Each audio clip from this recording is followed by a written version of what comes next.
Hello and good morning everyone. I welcome you all at Worst News Analysis. Today is 18 October 2023 and we are going to discuss important news and articles from The Hindu newspaper. तो चलिए देखते हैं आज हमारे पास कौन कौन से important articles हैं जो हमें डिस्कस करने हैं. बट आगे बढ़ने से पहले अगर आपको इस एनालिसिस की PDF चाहिए तो आप ज्वाइन करें Telegram channel adverse news analysis. Link आपको डिस्क्रिप्शन बॉक्स में प्रोवाइडेड है. ओके एंड आप लोग यहाँ पर ध्यान दें कि आप वीडियो को लास्ट तक देखें सो दैट जितने भी आपकी इंपॉर्टेंट न्यूज़ और आर्टिकल्स हैं वो सारी चीज़ें यहाँ पर कवर हो. ओके तो चलिए स्टार्ट करते हैं. अब हमारा पहला आर्टिकल आप फ्रंट पेज देखेंगे. यहाँ पर भी आपके बारे में किसके बारे में बात की गई है कि can not legalize same sex marriage से Supreme Court bench. Supreme Court की बेंच ने क्या कहा है कि जो सेम सेक्स मैरिज है उसको हम लीगलाइज नहीं कर सकते हैं. ठीक है, ये आर्टिकल आप लोगों ने देखा. नेक्स्ट पेज पर जाएंगे आप फर्दर यहाँ पर टेक्स्ट एंड कंटेस्ट वाले पेज नंबर 11 पर आएंगे. वहां पर भी आपको ये जो सेम सेक्स मैरिज है इसका एक पूरा आर्टिकल देखने को मिलेगा. नाउ आप नेक्स्ट पेज पर मूव करेंगे. यहाँ पर पेज नंबर 14 पर भी आपको यहाँ पर जो अनमैरिड कपल्स हैं उनको यह अलाउ किया जाता है या नहीं अलाउ किया जाता है कि वो क्या कर सकते हैं, यहाँ पे बच्चों को अडॉप्ट कर सकते हैं या नहीं कर सकते हैं. इवन उसके राइट में आप मूव करेंगे तो trans person have right to marry under existing law. तो यहाँ पर बहुत सारे पूरे मतलब कि न्यूज़पेपर में आप ऑलमोस्ट देखेंगे बहुत जो ज़्यादा इवन आप एडिटोरियल सेक्शन में भी मूव करें यहाँ पर देखेंगे जो एक आर्टिकल है वो इसी से रिलेटेड है. लॉ एंड कस्टम्स है ना. Court verdict leaves queer people with long struggle ahead for equality. अब यहाँ पर हम किसकी बात कर रहे हैं, सेम सेक्स मैरिज की. सेम सेक्स मैरिज मतलब कि क्या होता है आप सभी को पता है आर्टिकल 377 के बारे में. अब इसे क्या कर दिया गया है, हटा दिया गया है सुप्रीम कोर्ट के द्वारा. पहले क्या था आर्टिकल 377 की अगर हम बात करते हैं तो सेम सेक्स मैरिज का मतलब क्या होता है कि दो इंडिविजुअल सेम जेंडर के हैं वो क्या करना चाहते हो आपस में शादी करना चाहते हैं. जैसे कि यहाँ पे एक आदमी है और वो दूसरे आदमी से क्या करना चाहता हो, शादी करना चाहता हो. यहाँ पर एक फीमेल है वो दूसरे फीमेल पार्टनर से क्या करना चाहती हो, शादी करना चाहती हो. तो एक तरीके से ये क्या है, ये सेम सेक्स मैरिज का कॉन्सेप्ट आता कहाँ से, पहले हमें यहाँ पर ये चीजें देखनी होगी.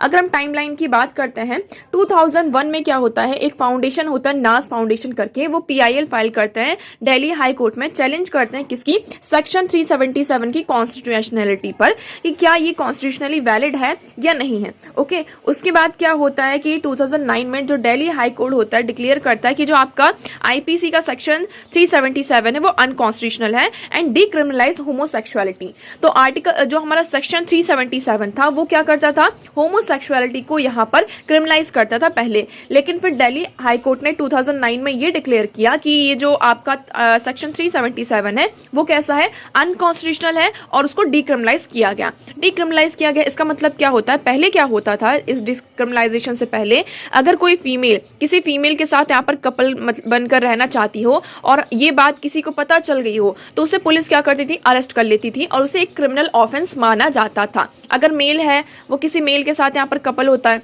ठीक है, तो उसे भी क्या माना जाता था, मतलब कि एक तरीके से क्राइम माना जाता था. उसके बाद जो हमारा 2013 में सुप्रीम कोर्ट ऑफ जो हमारा इंडिया होता है वो भी क्या करते हैं यहाँ पर 377 को एक तरीके से क्या होता है पहले ओवरटर्न कर देते हैं उसको. जैसे कि हाई कोर्ट ने क्या किया था, दिल्ली हाई कोर्ट ने डिक्रिमिनलाइज कर दिया था.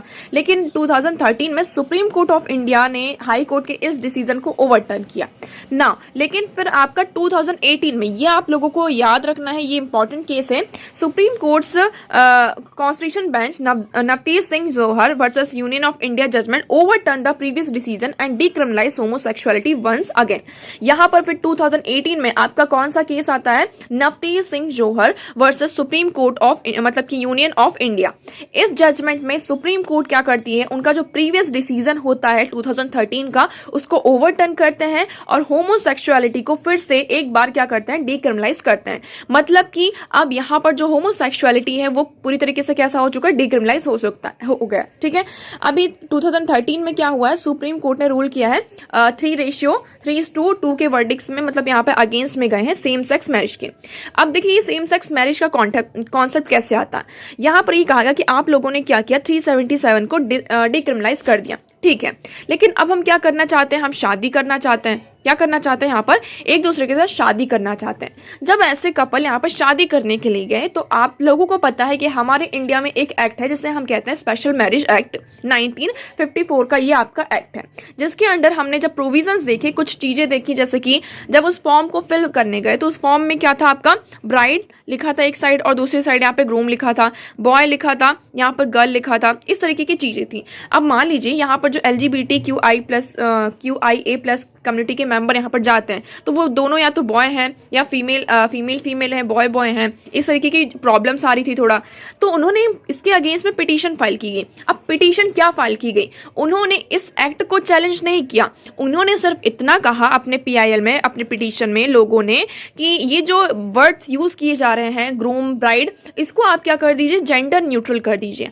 क्या कर दीजिए, यहाँ पे इसको जेंडर न्यूट्रल कर दीजिए। इससे क्या होगा, हम भी क्या कर पाएंगे, शादी कर पाएंगे। क्योंकि यहाँ पर शादी करने के बाद क्या करना होता है, जैसे कि कोई दो अलग कम्युनिटी के लोग यहाँ पर आपस में शादी करते हैं तो उन्हें इस मैरिज एक्ट के अंदर उन्हें रजिस्ट्रेशन करवाना पड़ता है, तभी उनको जितने भी शादी के बाद जो बेनिफिट्स होते हैं वो उनको मिल पाते हैं, अदरवाइज नहीं मिल पाते हैं।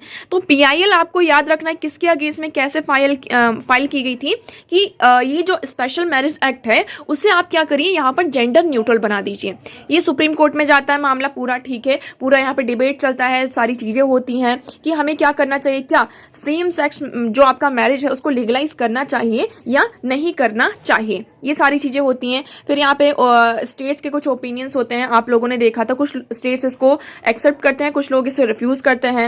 यहाँ पर सेंटर का भी ओपिनियन होता है। इवन आप लोगों ने देखा था जब ये पूरा PIL यहाँ पे फाइल की गई थी तो जो वेरियस हमारे जो इंस्टीट्यूशंस हैं, रिलीजियस इंस्टीट्यूशंस हैं, उन्होंने भी क्या किया था, ये कहा था कि जो मैरिज आपका एक इंस्टीट्यूशन है, ये एक सोशल इंस्टीट्यूशन है। अगर आप मैरिज की डेफिनेशन को पढ़ते हैं, उसकी जो उसका जो कॉन्सेप्ट है, उसका जो कोर है, उसको अगर हम डिफाइन करें तो यहाँ पर सेम सेक्स मैरिज उसको कहीं से भी फुलफिल नहीं कर सकता है, क्योंकि उसमें एक ऑब्लिगेशन है, सारी उसकी एक कोर वैल्यू है हमारे मैरिज सोशल इंस्टीट्यूशन की, ठीक है। तो ये सारी चीजें यहाँ पर होती, इसको इसका जो लीगल स्टेटस है उसको यहाँ पे लीगलाइज किया गया, मतलब कि चैलेंज किया गया। एसोसिएट्स, इसमें कुछ राइट्स की बात की गई कि rights associates with marriage such as inheritance right, joint property ownership, adoption right are not provided. यहाँ पर बहुत सारे राइट्स आपके मैरिज के साथ होते हैं। फिर यहाँ पर जो होमोसेक्सुअलिटी लॉ है उसके बारे में बात की गई, कोर्ट का यहाँ पे जो प्रीवियस आपका ओपिनियन है। फिर ये कहा गया कि ये क्या है, आपका जो स्कोप है, the court said that the issue of same sex marriage was beyond it's scope and state must be decided by parliament. अब एक्चुअली यहाँ पर ये आप लोगों को ये जो पॉइंट्स हैं अब ये यहाँ पर याद रखने। एक्चुअली यहाँ पर हुआ क्या, अब सुप्रीम कोर्ट ऑफ इंडिया ने ये कहा कि जो सेम सेक्स मैरिज वाला ये जो प्रोविजन है ये उनके एम्बिट में नहीं आता है।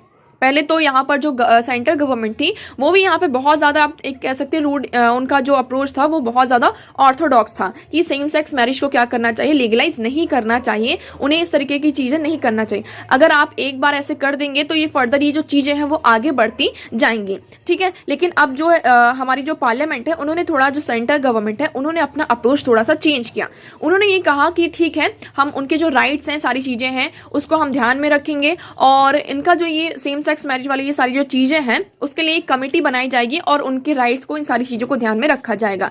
तो सुप्रीम कोर्ट ने अभी इस पिटीशन में, मतलब कि ये जो वर्डिक्ट आया है कल ट्यूसडे को, उसमें क्या कहा है कि ये जो सेम सेक्स मैरिज का जो इशू है वो उनके एम्बिट में, उनके स्कोप में नहीं आता है। ये किसका काम है, पार्लियामेंट का काम है। क्योंकि हम किसकी बात कर रहे हैं यहाँ पर, इस एक्ट एक लॉ की बात कर रहे हैं। तो यहाँ पर अगर हम सेम सेक्स मैरिज को लीगलाइज करते हैं तो आपका जो एडॉप्शन राइट है, जो प्रॉपर्टी इनहेरिटेंस वाला जो राइट है, बहुत सारे जो मतलब आपके लॉज हैं उन सब में क्या करना होगा, चेंज करना होगा।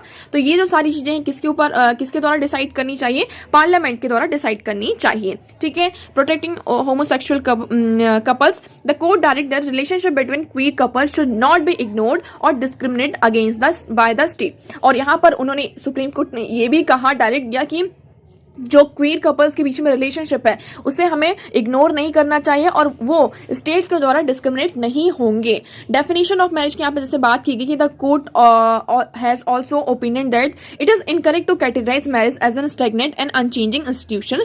The definition in special marriage act must not be barrier for making a legal framework for same sex marriage. तो उन्होंने ये कहा कि स्पेशल मैरिज एक्ट है उसमें जो मैरिज की डेफिनेशन है वो एक तरीके से बैरियर नहीं बनना चाहिए जिससे कि हम क्या कर पाए, सेम सेक्स मैरिज को लीगलाइज ना कर पाए, उसे एक लीगल फॉर्म फर्दर फ्यूचर में अगर कुछ ऐसी चीजें होती, क्योंकि टाइम चेंज हो रहा है, ठीक है। ये कोई जो होमोसेक्सुअलिटी है कोई बीमारी नहीं है। कई बार ये क्लेम किया जाता है ना कि बीमारी है, डॉक्टर्स के पास जाते हैं इसको ठीक करवाने के लिए, तो ये कोई बीमारी नहीं है, ये हमें ध्यान में रखना होगा, ठीक है। तो अब एक बार हम देख लेते हैं इस एक्ट के बारे में भी। What is this special marriage act? So marriages in India can be registered under the respective personal law, Hindu marriage act 1955, Muslim marriage act 1954, under the special marriage act 1954। मतलब कि इंडिया में जो भी मैरिजेस होती हैं वो किसके अंदर रजिस्टर की जाती है, या तो आपके पर्सनल जो भी आपके पर्सनल लॉज हैं, या फिर इसी तरीके से जैसे कि बहुत सारी जो हमारी मैरिजेस होती हैं वो पर्सनल लॉ के अंदर यहाँ पर रजिस्टर की जाती हैं। इसी तरीके से आपका जो स्टेट गवर्नमेंट है, मतलब कि हमारी जो सेंटर है, उन्होंने भी अपना एक लॉ लेकर आया कि आप क्या कर सकते हैं, इस एक्ट के अंदर रजिस्ट्रेशन करवा सकते हैं। It is duty of judiciary to ensure that rights of both the husbands and wife are protected. तो अगर आप इस मैरिज के एक्ट के अंदर रजिस्ट्रेशन करवाते हैं, सो इससे क्या हो जाएगा, जुडिशरी की ये ड्यूटी हो जाएगी कि वो हस्बैंड एंड वाइफ दोनों के जो राइट्स है उसको क्या करें, प्रोटेक्ट करें। Okay, so the Special Marriage Act 1954 is an act of the Parliament of India with provision for civil marriage of the people in India, all Indian national in the foreign countries irrespective of religion, faith followed by either party। तो अगर आप किसी भी religion से belong करते हैं, या अगर आपका इंटरकास्ट मैरिज होती है, इंटर रिलीजियस मैरिज होती है, आप फॉरेन कंट्री में जाके किसी से शादी कर रहे हैं, तो आप क्या करेंगे, यहाँ पर इस मैरिज एक्ट के अंदर आपको रजिस्ट्रेशन करवाना होगा, ठीक है। तो आई होप आपको यहाँ पर ये पूरा जो इशू है वो क्लियर होगा। अब सुप्रीम कोर्ट ने यहाँ पर एक्चुअली जो किसके अगेंस्ट में आया है, आप कह सकते हैं इस कम्युनिटी के अगेंस्ट में ये डिसीजन आया है। फर्दर उन लोगों ने ये डिमांड की है, ये कहा गया है कि देखिए हम इस पर क्यों नहीं ले रहे हैं। सुप्रीम कोर्ट ने कहा कि ये पहली बात तो ये लॉ मेकिंग है, और लॉ मेकिंग जो आता है वो किसके एम्बिट में आता है, आपका पार्लियामेंट के एम्बिट में आता है ये सारी चीजें। और यहाँ पर जो हमारी पार्लियामेंट है, उन्होंने ये कहा है कि वो क्या करेंगे, कमेटी फॉर्म करेंगे, और उस कमेटी को फॉर्म करने के बाद यहाँ पर उनके जो राइट्स हैं उनको क्या किया जाएगा, रिकॉग्नाइज किया जाएगा। ओके, मैं उम्मीद करती हूँ आपको ये जो पूरा टॉपिक है, पूरा इशू है वो क्लियर होगा, ठीक है। आपको यहाँ पे नोट्स भी दिए गए हैं पॉइंट विद द पॉइंट्स कि आप उनको क्या कर सकते हैं, एक बार रिवाइज कर सकते हैं। तो चलिए आगे बढ़ते हैं। आगे बढ़ने से पहले हम डिस्कस करते हैं हमारे कुछ क्वेश्चंस। तो हमारा पहला क्वेश्चन है, in India judicial review implies. हम किसकी बात कर रहे हैं यहाँ पर, जुडिशियल रिव्यू की। किसकी बात कर रहे हैं यहाँ पर, जुडिशियल रिव्यू। तो जुडिशियल रिव्यू जो आपका होता है वो किस पर एम्प्लॉय होता है, ये हमें बताना है। पहला ऑप्शन है आपके पास, the power of judiciary to pronounce upon the constitutionality of law and executive orders. तो ये कहा जा रहा है कि जो जुडिशरी की पावर है वो जो भी आपके एग्जीक्यूटिव ऑर्डर्स होते हैं या फिर जो लॉज होते हैं उनकी जो कॉन्स्टिट्यूशनैलिटी है उसको यहाँ पर प्रोनाउंस करने के लिए, मतलब कि कोई भी लॉ ऑर्डर यहाँ पर एग्जीक्यूटिव निकाल रहा है तो क्या वो कॉन्स्टिट्यूशनली वैलिड है या नहीं, उसको रिव्यू करने के लिए क्या होता है, आपका जुडिशियल रिव्यू होता है। सेकंड आपका ऑप्शन है, the power of the judiciary to question the wisdom of the law enacted by the legislature. इसमें क्या है कि ये क्या करती है, जो लॉ इनेक्ट किए गए हैं लेजिस्लेचर के द्वारा तो उसके विजडम को क्या करती है, ये क्वेश्चन करती है। The power of the judiciary to review all the legislative enactment before they are assented by the president. तो ये कहा जा रहा है कि जो भी गवर्नमेंट के द्वारा, मतलब कि आपकी जो पार्लियामेंट होती है, लेजिस्लेटिव यहाँ पर जो लॉ क्या करती है, इनेक्ट करती है, और फिर यहाँ पर प्रेसिडेंट के पास वो जाता है, तो उन सबको रिव्यू करने का काम किसका होता है, जुडिशरी का हो जाता है। तो जुडिशरी आपका यहाँ पे जुडिशियल रिव्यू होता है। लास्ट है आपका, the power of the judiciary to review its own judgments given earlier in similar or different cases. तो जुडिशियल रिव्यू यहाँ पर ये कह रहा है कि ये एक तरीके की ऐसी पावर है जो कि जुडिशरी को आपको मिली है। वो क्या करती है, उनके जो भी डिफरेंट केसेस में, फॉर एग्जांपल सेम जैसे कि हम अभी सेम सेक्स मैरिज की बात कर रहे थे, 2013 में सुप्रीम कोर्ट ने इसे क्या कर दिया था, क्रिमिनलाइज कर दिया था, है ना। जो आपका दिल्ली हाई कोर्ट का वर्डिक्ट था उसको यहाँ पर रिवर्ट कर दिया था और उसको क्रिमिनलाइज किया था। बट 2018 में फिर से उन्होंने अपना ही डिसीजन रिव्यू किया और उसे फिर से डिक्रिमिनलाइज किया। तो ये कहा जा रहा है कि वो जुडिशियल रिव्यू का मतलब क्या है कि वो अपने डिफरेंट केसेस के लिए या फिर सिमिलर केसेस के लिए जो उनके अर्लियर जजमेंट्स थे उसको क्या कर सकती है, वो रिव्यू कर सकती है। ओके, आई होप आपको ये क्वेश्चन क्लियर होगा। तो कॉमेंट सेक्शन में कॉमेंट करके आप लोग इस क्वेश्चन का आंसर करेंगे। नेक्स्ट क्वेश्चन की बात करते हैं। आप लोगों के पास यहाँ पर कुछ पेयर्स दिए गए हैं और आपको यहाँ पर इनको मैच करना है। ये 2019 का आपका यूपीएससी के द्वारा पूछा गया क्वेश्चन है। सो मेक श्योर आप लोग इस क्वेश्चन को यहाँ पर आंसर करें। पहला क्या है, बंदरपूंछ, यमुना रिवर, बाराशिगरी, चेनाब, मिलम, मंदाकिनी, सियाचिन, नुब्रा, जेमू, मानस। तो इसमें से कौन सा पेयर आपका करेक्टली मैच्ड है, कौन सा इनकरेक्टली मैच्ड है, आप लोग कमेंट सेक्शन में कमेंट करके यहाँ पर बताएंगे दोनों क्वेश्चंस के आंसर। वीडियो के एंड में आपको इन दोनों क्वेश्चंस के आंसर दिए जाएंगे, तो मेक श्योर आप लोग वीडियो को लास्ट तक देखें। नेक्स्ट मूव करते हैं। अब देखिए नेक्स्ट आर्टिकल की अगर हम बात करें तो हमने इसको भी डिस्कस कर लिया, ये वही आपका जो हम अभी सेम सेक्स मैरिज के बारे में बात कर रहे थे उसी के बारे में है। ये आर्टिकल आपका है किसके बारे में, demolishing the frame from outside the constitution. अब आप सभी को पता है इसको इन्होंने ऐसे स्टार्ट किया है। इसमें मेनली जो आपका बेसिक कॉन्सेप्ट है इस आर्टिकल में किसका है, सेपरेशन ऑफ पावर का। किसका, सेपरेशन ऑफ पावर, एसओपी।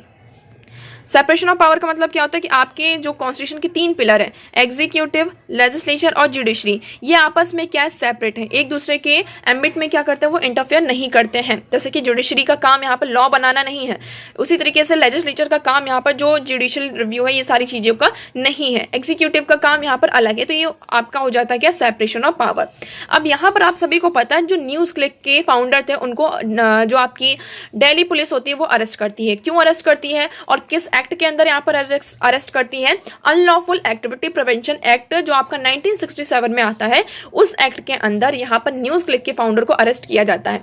अब ये जो एक्ट है उस पर थोड़ा सा क्वेश्चन उठाया जा रहा है, मतलब कि ये जो पूरा केस है इस पर ऐसे क्वेश्चन उठाया जा रहा है आपका कि जो आपका यूएपीए एक्ट है वो तो टेररिज्म से रिलेटेड है ना, वो जो आपकी टेररिस्ट एक्टिविटीज होती हैं ये इससे रिलेटेड है। तो आप न्यूज क्लिक के फाउंडर को यहाँ पर इस एक्ट के अंडर में कैसे यहाँ पर उनको अरेस्ट कर सकते हैं, ये थोड़ा सा क्वेश्चन यहाँ पर मतलब कि थोड़ी सी चीजें बात की गई हैं। ओके, अब यहाँ पर ये कहा गया है कि फिर अगर हम क्या करते हैं, ये जो आपका पूरा केस है हम इसको कोर्ट में लेकर जाते हैं, तो कोर्ट में अगर हम लेकर जाएं एक तरीके से क्या कर रहा है कि यहाँ पर आप क्या देखेंगे कि अगर हम किसकी बात करते हैं, हम यहाँ पर बात करते हैं the drastic police action against the media to extend the invoking the terrorism law.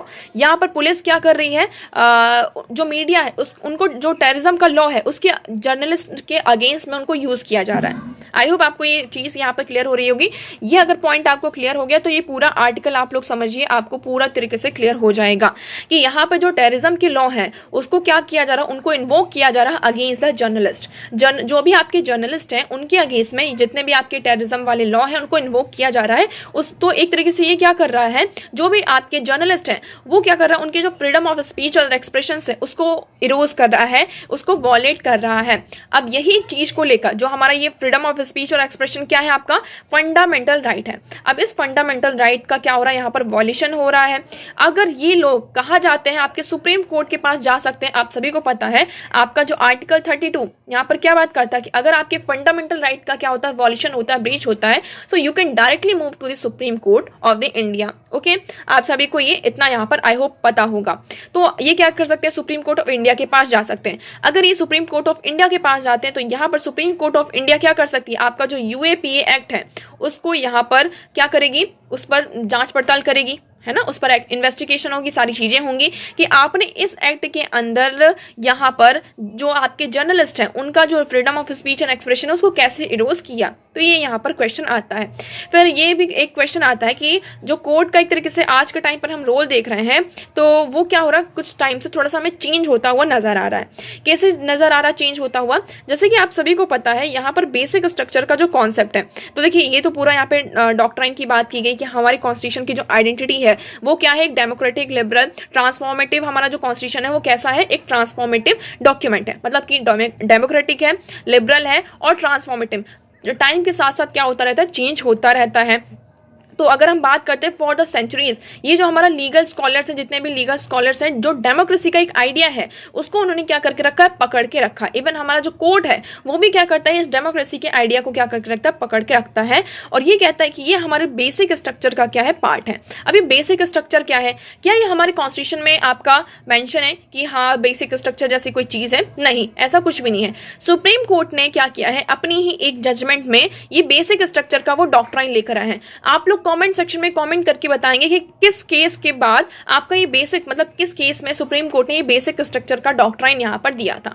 अब बेसिक स्ट्रक्चर तो हमारे कॉन्स्टिट्यूशन में डिफाइन नहीं है। बेसिक स्ट्रक्चर का मतलब क्या होता है यहां पर कि आपके कुछ प्रिंसिपल्स हैं कॉन्स्टिट्यूशन के, जैसे कि हम बात करते हैं डेमोक्रेसी की, लिबर्टी की, फ्रेटर्निटी की, इक्वालिटी की, ओके तो ये कुछ हमारे बेसिक प्रिंसिपल्स हैं। अगर पार्लियामेंट यहाँ पर ऐसे कुछ लॉ लेकर आती है जो क्या कर रहे हैं, ये जो हमारे बेसिक प्रिंसिपल्स हैं उसको वॉलेट कर रहा है, तो यहाँ पर कौन एक्शन में आ जाएगा, आपका सुप्रीम कोर्ट एक्शन में आएगी। तो एक तरीके से क्या हो रहा है, सुप्रीम कोर्ट यहाँ पर जो आपकी पार्लियामेंट है उनके एम्बिट में क्या कर रही है, उनका जो पायदान है एक तरीके से आप कह सकते हैं वहां पर एंटर होने की कोशिश कर रही है। तो इनडायरेक्टली डायरेक्टली क्या हो रहा है, आपका जो सेपरेशन ऑफ पावर है उसका वॉल्यूशन हो रहा है।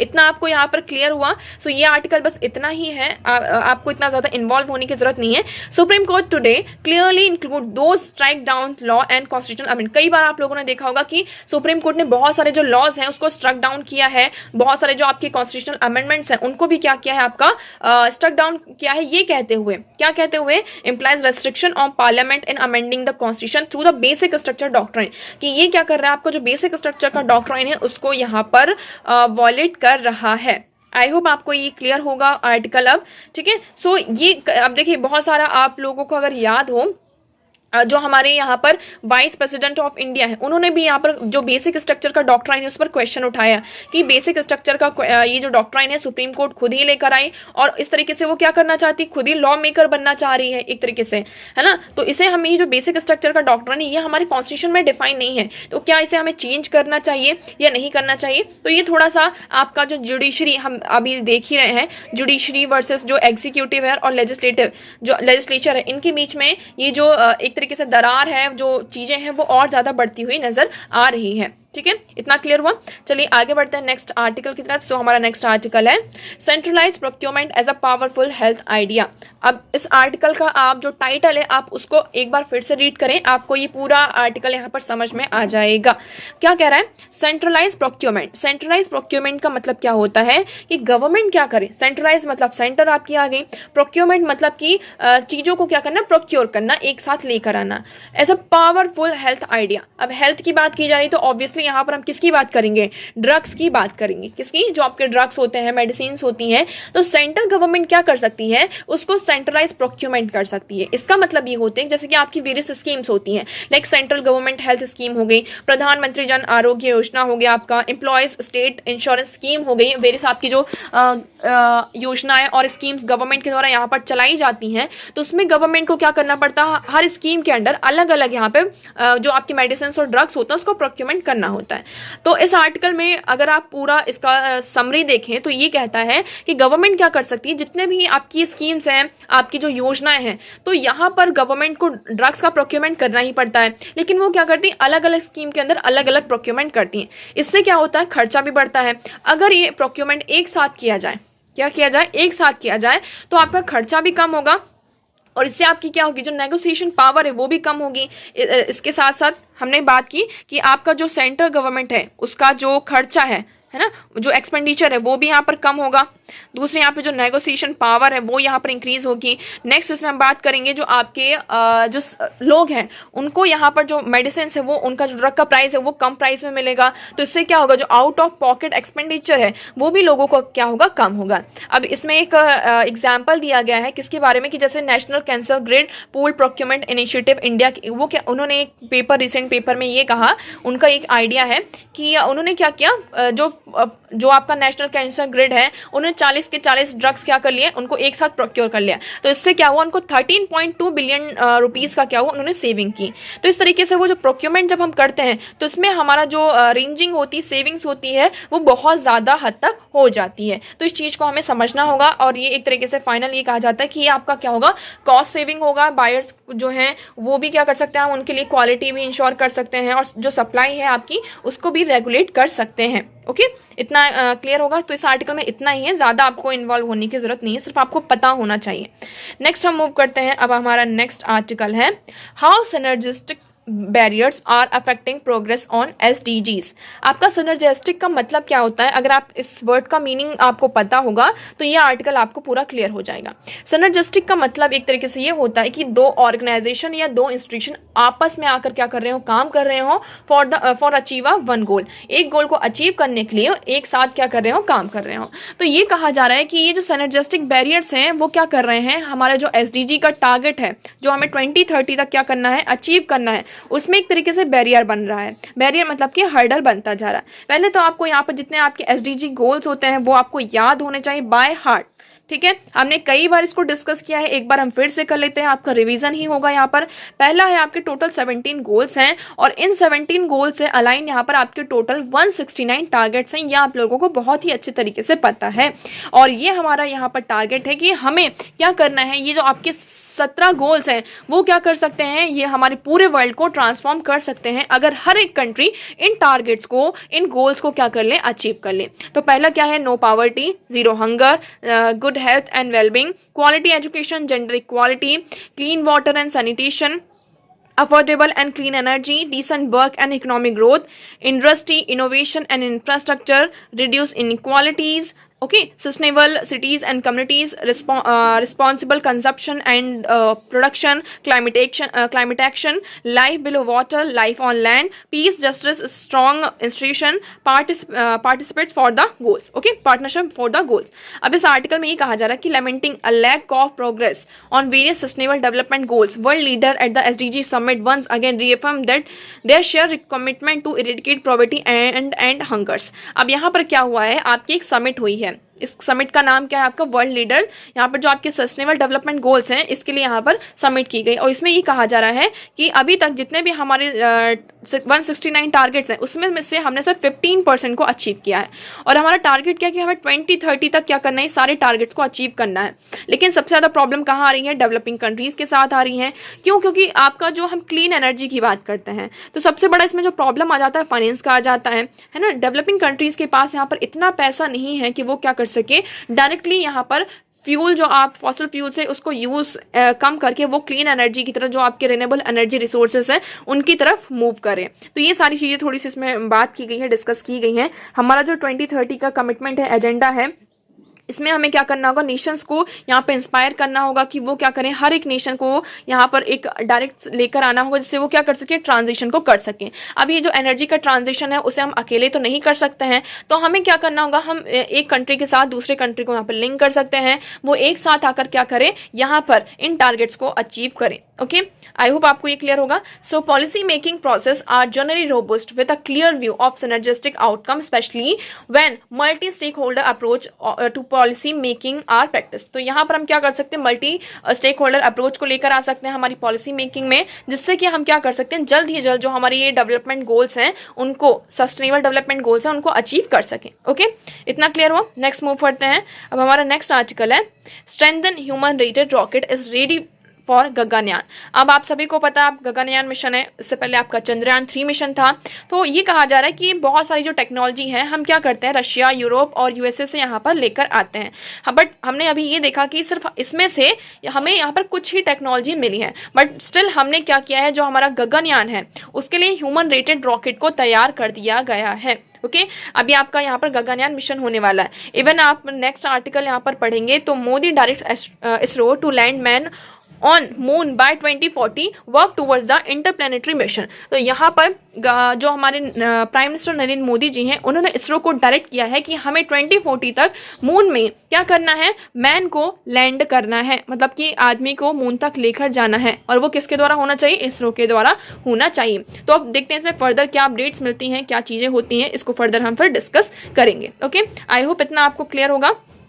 अब नेक्स्ट देखिए, आर्टिकल्स और न्यूज़ तो आपकी यहीं पर खत्म होती हैं। अब हम डिस्कस कर लेते हैं हमारा क्वेश्चन। तो आपका पहला क्वेश्चन क्या था कि हम जुडिशियल रिव्यू की बात कर रहे हैं। आप यहाँ पर अपना एक्सप्लेनेशन देखिए, आपको ज़्यादा क्लियर होगा। सो judicial review in its most widely accepted meaning is the power of the courts or judiciary to consider the constitutionality of act of the executive and legislature। वो क्या करते हैं यहाँ पे, जो जुडिशरी का मेन काम ये है कि जो एग्जीक्यूटिव और लेजिस्लेचर के जो एक्ट्स हैं उनकी कॉन्स्टिट्यूशनैलिटी को क्या करना, यहाँ पर रिव्यू करना। ये किसका काम होता है, ये आपका जुडिशियल रिव्यू के अंदर आता है। आपका जो आर्टिकल 13 सब क्लॉज 2 है constitution of India prescribe that the union और state shall not make any law that takes away or abridge any of the fundamental rights. यहाँ पर किसकी बात करता है कि हमारा जो कॉन्स्टिट्यूशन है, मतलब कि पार्लियामेंट और स्टेट गवर्नमेंट ऐसा कोई भी लॉ नहीं बना सकती जो क्या करे, हमारे फंडामेंटल राइट्स का वॉल्यूशन यहाँ पर करती है। ठीक है, तो ये यहीं से आपका क्या आता है, कॉन्सेप्ट आता है किसका, जुडिशियल रिव्यू का। तो इसमें आपका राइट ऑप्शन क्या हो जाता है, ऑप्शन ए, यहाँ पर जो power of judiciary to pronounce upon the constitutionality of the laws and executive orders. Second question की बात करते हैं, कंसिडर द फॉलोइंग पेयर्स। यहाँ पर आपके पास कुछ पेयर्स दिए गए हैं, तो इसका आपका राइट ऑप्शन होगा ऑप्शन ए 1, 2 एंड 4। आपका जो बंदर पूछ है वो यमुना रिवर से, मतलब वहां से यमुना रिवर आपकी निकलती है। सेकंड हम बात करते हैं 12 शिगरी, ये चेनाब रिवर आ जाता है। और फोर्थ आपका सियाचिन नुब्रा वैली। ओके तो यहाँ पर 1, 2 एंड 4 ये जो 3 पेयर वो आपके करेक्ट हैं, 3 एंड जो 5 है वो आपका इनकरेक्टली मैच्ड है। तो आई होप आपको दोनों क्वेश्चन यहाँ पर क्लियर होंगे। तो आज के लिए इतना ही, मैं उम्मीद करती हूँ आपको सारी चीजें यहाँ पर क्लियर होंगी। अगर आपको कुछ डाउट लगता है तो आप कमेंट सेक्शन में कमेंट करके पूछ सकते हैं। आज का वीडियो कैसा लगा कमेंट सेक्शन में कमेंट करके जरूर बताइएगा। वीडियो अगर अच्छा लगा है तो वीडियो को लाइक करना, चैनल को सब्सक्राइब एंड शेयर करना ना भूलें। So that's for all today. Thank you so much for discussion.